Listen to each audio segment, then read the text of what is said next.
Cubanborn Erislandy Lara made it 3-for-3 for reigning 154-pound champions on Saturday night at the Barclays Center in Brooklyn, defeating 6th-ranked challenger Terrell gausha via dreary unanimous decision atop a three-bout card televised by Showtime. Lara retained his IBO and WBA titles with scores of 116,111, 117,110 and 117,110, and he improved to 2,522 in a pro career that began after he defected from Cuba prior to the 2008 Olympics. He's held the WBA belt since defeating Ishe Smith in 2014 and the IBO title since a 2015 win over Delvin Rodriguez. He's not lost since dropping a split decision to Canelo Alvarez, 5 months before the Smith triumph. CBS Sports agreed with the verdict, scoring at 118,109 or 10 rounds to 2 for Lara, whose win followed Saturday victories by IBF champ Jarrett Hurd and WBC kingpin Jermell Charlo. A crafty southpaw, Lara controlled the action with flicking punches and sharply countering in the early rounds while gausha's typical work rate plummeted. The crowd began booing a lack of sustained action midway through the fourth, just seconds before Lara dropped the Cleveland native with a two-punch combination that included a right hook and a left uppercut. Gausha began letting his hands go a bit more in the fifth, but retreated back into a shell a round later while offering weak jabs and working non-aggressively off his back foot. Lara took the initiative in the eighth and scored well with straight left hands that drove gausha backward, and the goings-on largely continued in that manner down the stretch. In fact, gausha failed to land double-digit punches in any single round. On the undercard, novice 154-pound champion Jarrett Hurd scored the biggest victory of his young career with a grinding TKO defeat of former title holder Austin Trout.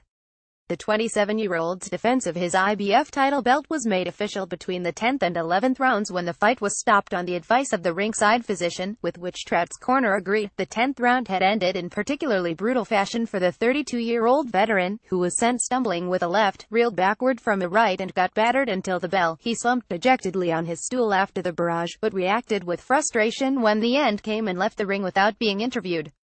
Hurd, who landed 265 of his 753 punches, was ahead on all three official scorecards, leading 9,694 according to two tallies and 9,793 on a third. CBS Sports agreed with the two 9,694 counts. He's now 210 with 15 KOs. "I've always felt that I wanted to come on strong in fights," he said. "We knew we were going to have to wear Austin Trout down."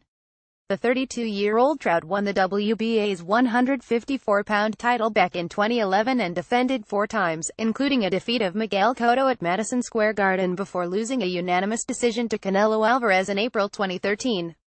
Had won 4 of 6 subsequent fights, with the losses coming against Lara and Charlo, but hadn't won a bout since beating Joey Hernandez in 2015 and hadn't fought in 17 months. He is 314. Hurd had won his title in his most recent bout, stopping Tony Harrison in 9 rounds.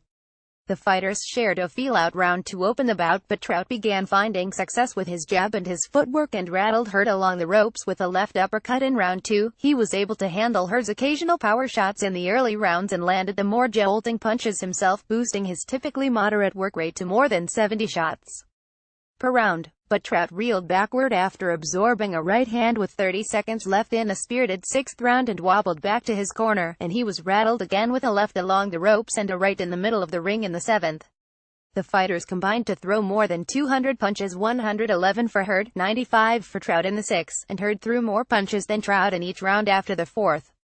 Hurd sustained a jagged cut over his left eye from an accidental headbutt in the 7th and had the ringside physician examine the wound before the 8th. Trout, meanwhile, suffered grotesque swelling under the right eye. "The cut affected me a little bit," Hurd said. "It made me a little better. I used my head a little more. It woke me up." As for future possibilities with either Lara or Jermell Charlo, he quickly expressed interest. "Team Swift, we don't run from anybody," he said. "We're ready to unify." Charlo called Hurd by name after his Saturday defeat of Erickson Lubin, a one-punch KO. "Gimme another title. I want Hurd," he said. "He just fought. He just won. Gimme Hurd. I want Hurd."